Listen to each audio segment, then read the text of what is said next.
Živijo tukaj Valentin. Govoril bom, kako odpraviti finančni primanjkljaj. V medijih je zopet vroča novica to, kako naši državi primanjkuje denarja, kako imajo tudi banke pomanjkanje denarja, kako moramo zopet državljani dokapitalizirati banke, da zapolnimo te neke finančne luknje. Potem se pa seveda tudi ljudje sprašujejo, kdo pa je sedaj odgovoren za ta primanjkljaj, kam je šel ves ta denar. Skratka, vse se vrti samo okoli tega, kako dobiti denar. Denar je postal temeljna vrednota človeka in nekaterim je to postal glaven smisel življenja, pridobivanje denarja. Ampak tisto, kar ljudje potrebujemo, kar vsako živo bitje potrebuje, ni denar. Denar je bil ustvarjen kot menjalno sredstvo. Predtem so bile seveda drugačna menjalna sredstva. Bila so fizična sredstva, nekdaj je denar temeljil na zlatu, je imel kritje v realni vrednosti zlata, potem pa se je v zgodovini razpustil ta zakon, ki je omogočal bankam, da so izdajale samo toliko denarja, kot je bila protivrednost zlata, srebra in drugih vrednih kovin v njihovih trezorjih, kamor so jih seveda shranili imetniki teh dragih kovin in drugih dragocenih predmetov.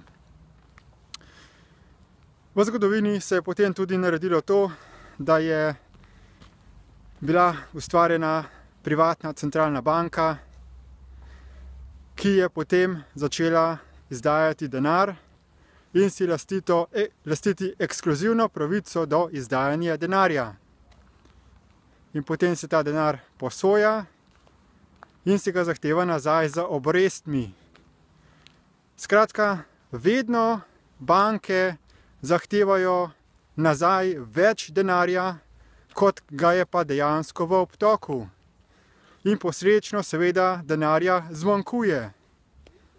To je popolna človeška norost, slepilo in prevara bančnega sistema. Zato se moramo ljudje prenehati spraševati o tem, kako bi dobili še več denarja, na kakšen način bi ga dobili, ker denar je izmišljena vrednota, za katerim manipulira določena manjša skupina ljudi na račun nevednosti širše javnosti. Tisto, kar so resnične vrednote, so predmeti, ki jih potrebujemo, hrana, ki jo potrebujemo za preživetje, hiše kot zavetje. Skratka, to so realne vrednote. Vrednota je zemlja, so naravni viri, je voda, je čisti zrak, vrednota je zdravje.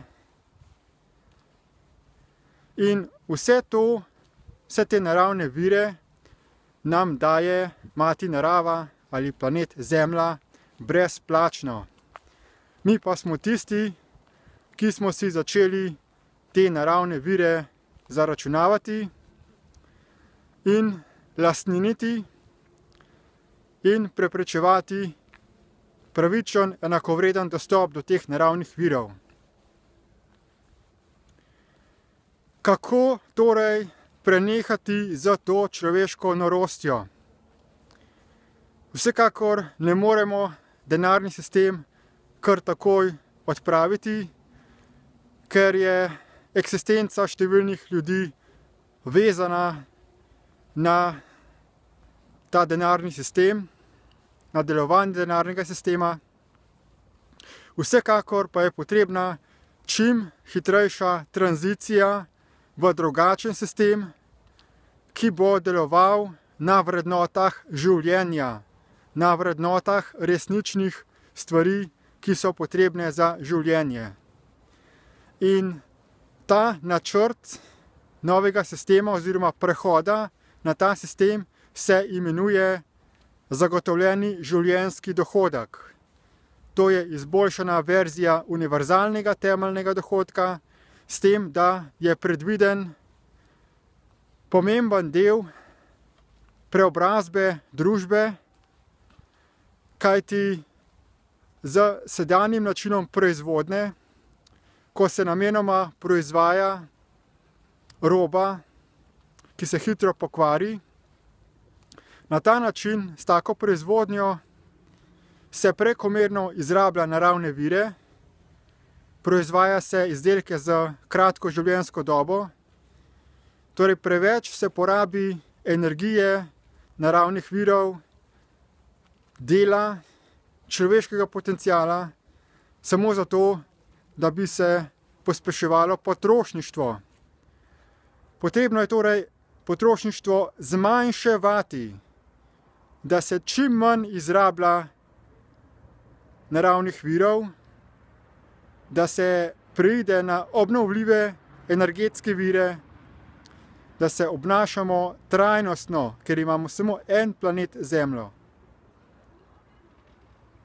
Več o tem predlogu se prosim preberete v opisu tega videoposnetka, kjer so navedene povezave do spletnih virov, in vabim vas, da se nam pridružite kot del globalne skupine, ki želimo čim bolj izboljšati globalni denarni sistem, tako da bo čim prej zagotovljeno, da bodo vsa živa bitja imele dostojne življenjske razmere.